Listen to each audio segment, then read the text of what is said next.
बिस्मिल्लाहिर्रहमानिर्रहीम, अस्सलाम वालेकुम। लाखों करोड़ों दुरूदो सलाम मोहम्मद मुस्तफ़ा सल्लल्लाहु अलैहि वसल्लम और आले मोहम्मद पर।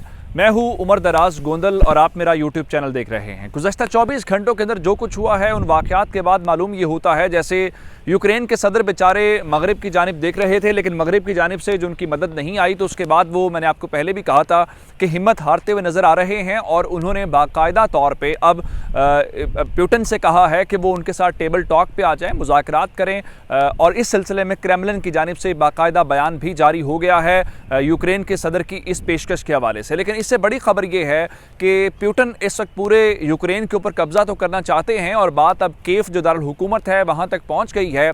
लेकिन इससे पहले जो ख़तरनाक सूरत हाल है कि उन्होंने, मैंने आपको बताया था कि उस एटमी प्लांट के ऊपर जो 1986 के अंदर एक बड़े हादसे का शिकार हो गया था चेर्नोबिल का, उसके ऊपर हमला कर, उसके ऊपर कब्जा तो कर लिया है, लेकिन अब वहाँ से बहुत खौफनाक खबरें आ रही हैं। लग ये रहा है कि जो जल्दबाजी के अंदर कब्जा किया गया है वो किसी बड़े हादसे का सबब बन सकता है, जिसके बाद अब रूसियों ने ये कहना शुरू कर दिया है कि हमने उसको निशाना नहीं बनाया। वहाँ से ताबकारी शुआओं के अखराज की खबरें आ रही हैं, ये कितना ख़तरनाक हो सकता है। और उसके बाद शाम के सदर बशारुल असद ने एक बार फिर आज रब्ता किया है यहाँ पे पुतिन के साथ। और आगे चल के फिर मैं आपको ये भी बताऊँगा कि जो इस वक्त अमेरिका है उसने यूक्रेन के फ़ौजियों को ट्रेनिंग देने के ऊपर, मिलिट्री ट्रेनिंग देने के ऊपर गौर शुरू कर दिया है। क्या इसका कोई फ़ायदा हो सकता है, या अब क्या पछताए जब चिड़ियाँ चुग गई खेत वाली बात, कि अब तो जो काम होना था वो हो गया है। और फिर आखिर में इस वक्त जो सबसे बड़ी कोशिश की जा रही है वो ये है कि माली पाबंदियां लगाई जाएं और ख़ासकर जो इस वक्त इंटरनेशनल बैंकिंग सिस्टम है उससे कट ऑफ करना चाहते हैं वो रूस को, ताकि उसको माली तौर पर सज़ा दी जा सके। लेकिन जर्मनी ने इसकी मुखालफत कर दी है। ये बड़ा हैरान कुन है। और क्या इसका वाक़तन कोई इम्पैक्ट हो सकता है या इम्पैक्ट नहीं होगा, ये तमाम डिटेल्स आपको इस वीडियो के अंदर मिलेंगी। लेकिन अगर आपने अभी तक चैनल सब्सक्राइब नहीं किया और आप चाहते हैं कि आपको मुस्तनद और बर वक्त खबरें मिलती रहें, तो हमारा चैनल सब्सक्राइब कर लीजिए, बेल आइकन के ऊपर क्लिक कर लीजिए ताकि हमारी आइंदा आने वाली वीडियोस बर वक्त आप तक पहुंच रहे। मैं सबसे पहले शुरू ये करना चाहता हूं कि आज जो यूक्रेन के सदर हैं वो मुसलसल अपनी कौम से, एक तो किसी को मालूम ये नहीं है कि वो इस वक्त कहाँ पर हैं। इस वक्त जो वहाँ पर मुख्तलिफ खबरें रिपोर्ट हुई हैं उसके मुताबिक वो बंकर के अंदर हैं, क्योंकि उनकी जान को सबसे ज़्यादा ख़तरा है। और यूक्रेन की हुकूमत अपने लोगों को, अपने मुल्क का दिफा तो करना चाहते हैं और कर भी रहे हैं, लेकिन उससे ज़्यादा वो अपने सदर की सिक्योरिटी को लेके खौफ का शिकार हैं। क्योंकि लगता ये है कि जैसे पुतिन ने हुक्म ही ये दिया हुआ है कि कीव के अंदर जैसे ही कब्जा मुकम्मल हो तो यूक्रेनी सदर की हवाले से कोई फैसला करना है। फ्रांस ने गो के पेशकश की है कि अगर इनके यूक्रेन के सदर को कोई थ्रेट आया, सिक्योरिटी के ऊपर कोई कंप्रोमाइज़ करने की बात हुई, तो फ्रांस सबसे पहले उनको रेस्क्यू करेगा या उनको सिक्योरिटी फराहम करेगा। लेकिन अब एक और पैगाम के अंदर, जो वीडियो पैगाम है, यहाँ के जो सदर हैं यूक्रेन के, उन्होंने पुतिन से ये कहा है कि आप फ़िलहाल आएँ और हम बातचीत करें ताकि टेबल टॉक के ज़रिए किसी मसले का हल निकाला जाए। वो इससे पहले भी कहते रहे हैं कि यूक्रेन को और रशिया को मिल के बैठ के बात करनी चाहिए ताकि मसले का हल निकले, लेकिन मसले का हल ऐसे निकल नहीं रहा। उसके बाद क्रेमलिन की जानिब से उसका बयान जारी किया गया है। उन्होंने कहा कि अगर आप बात करना चाहते हैं तो ठीक है, आप हथियार रख दें, तो उसके बाद बातचीत कर लेते हैं। फिर उन्होंने कहा कि ये जो उन्होंने जेस्चर दिया है कि यूक्रेन की न्यूट्रलिटी का, कि उसके ऊपर बात की जा सकती है। जो पहली डिमांड थी रशिया की कि आप अपने आप को न्यूट्रल करें, नेटो से अलग हो जाएं, तो आप उस हवाले से हैं। तो उनका इसका मतलब ये होता है कि यूक्रेनी सदर झूठ बोल रहे हैं। लेकिन ये सारी बातें जो डेवलपमेंट चल रही हैं, जो इस ख़तरनाक बात है वो चेर्नोबिल के मुतालिक है।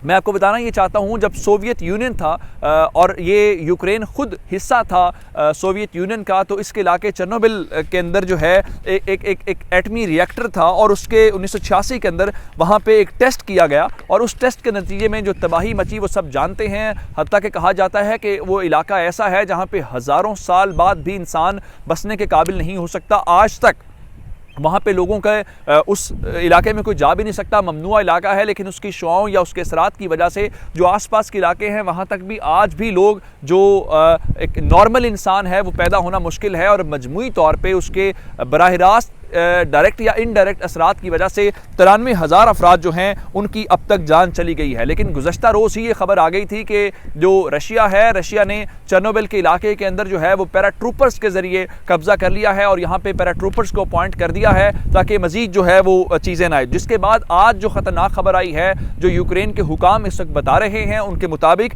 यहाँ पे जो चेर्नोबिल का एटमी प्लांट है, रूसी कब्जे के बाद यहाँ से ताबकारी अखराज शुरू हो गया है।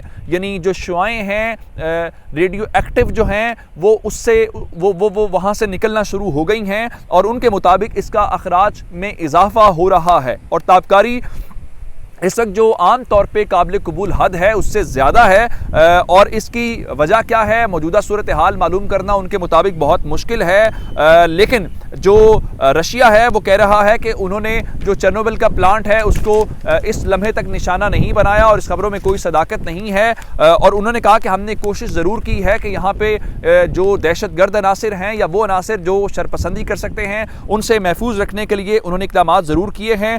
रूसी फ़ौज के कुछ लोग यहाँ पे मौजूद हैं और वो कह रहे हैं कि हम सिर्फ इसको यकीनी बनाने की कोशिश कर रहे हैं। लेकिन अब इसकी वजह क्या है, अमेरिकन कह रहे हैं कि इसकी कोई अस्करी नौयत की कोई इंपॉर्टेंस नहीं है कि आप ये कहें कि उस प्लांट के ऊपर हमला हो गया है या प्लांट के ऊपर कब्जा हो गया है तो जनाब यहाँ पे कोई यूक्रेन को शिकस्त हो गई है और रूस को फतह हासिल हो गई है। हरगिज़ भी इसका मतलब ये नहीं है। सिर्फ और सिर्फ ये बता रहे हैं कि ये कीव की जानिब जो इस वक्त स्मॉलेस्ट रूट है ये उसके रस्से में आता है। अगर वो इसके ऊपर कब्जा कर लेते हैं तो इसका मतलब ये होगा कि वो उसके करीब तरीन पहुंच जाते हैं और तकरीबन यहाँ से कुछ चंद 67 मील का फासला रह जाता है अगर वो उसके ऊपर। लेकिन उनकी फ़ौजें तो इस केव के अंदर वैसे ही दाखिल हो चुकी हैं और उसके आसपास के इलाकों में तो उन्हें से फ़र्क नहीं पड़ता। लेकिन वो जो ये शुआओं का अखराज है ये एक ख़तरनाक बात है, इससे मामला जो हैं वो गड़बड़ हो सकते हैं। अब दूसरी जानिब मज़ीद डेवलपमेंट्स के ऊपर आएँ तो शाम के सदर जो हैं वो उन्होंने कल भी हिमायत की थी कि रशिया ने जो कुछ किया है वो अपने बचाव के लिए किया है और वो रूस के साथ खड़े हैं। आज दोबारा से उन्होंने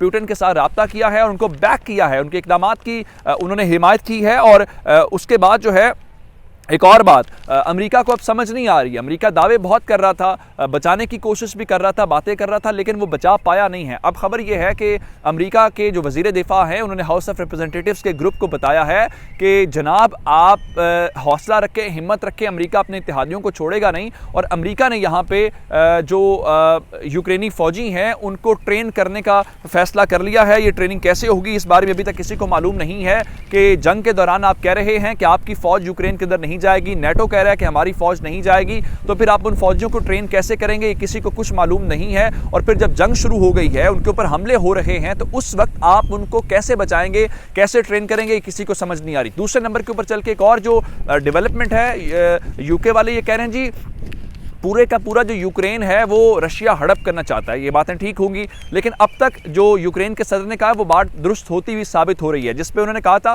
कि आपने सैंक्शंस लगा दी हैं, लेकिन इन सैंक्शंस के नतीजे में रशिया के ऊपर क्या फ़र्क पड़ा है, हमारी फ़ज़ाओं के ऊपर, हमारी ज़मीन के ऊपर हम देख सकते हैं कि वो कॉन्टीन्यूस हमले कर रहे हैं, आप उन हमलों को रोक नहीं पा रहे, जिसकी बुनियाद के ऊपर वो मायूस दिखाई दिए थे। और उन्होंने कहा था कि हम कल से अपने अकेले दिफा कर रहे हैं, लेकिन यूरोप और हमारे इत्तेहादी हमारा साथ नहीं दे रहे। अब उस हवाले से एक और जो है इंटरनेशनल बैंकिंग सिस्टम से तोड़ना चाहते हैं वो रशिया को। आपने देखा कि जो मुख्तलिफ यूरोपीय ममालिक हैं वो कह रहे हैं जी हम इनको मार्केट से आउट करना चाहते हैं। लेकिन अब जर्मनी ने कहा है कि जो स्विफ्ट है, जो इंटरनेशनल बैंकिंग सिस्टम है, जो ट्रांजैक्शंस का सिस्टम है, अगर आप रशिया को उससे निकालेंगे तो रशिया से ज़्यादा जर्मनी की जो इकॉनमी है उसके ऊपर फ़र्क पड़ेगा। अब आपको दो ममालिक जो हैं जिसमें जर्मनी और फ्रांस शामिल हैं, ये दोनों वो ममालिक हैं जो इस सारी सूरत हाल के दौरान इस जंग की मुखालफत करते हुए नजर आ रहे थे। अब दोबारा से ये लग रहा है कि जो यूरोप अपनी तरफ से इत्तेहाद खड़ा करने की कोशिश कर रहा है, जो बातें कर रहा था, शायद वो बातें होती हुई पूरी नज़र नहीं आ रही और इसी वजह से जो यूक्रेन के सदर हैं वो इस सारी सूरत हाल के दौरान इतने मायूस दिखाई दे रहे हैं।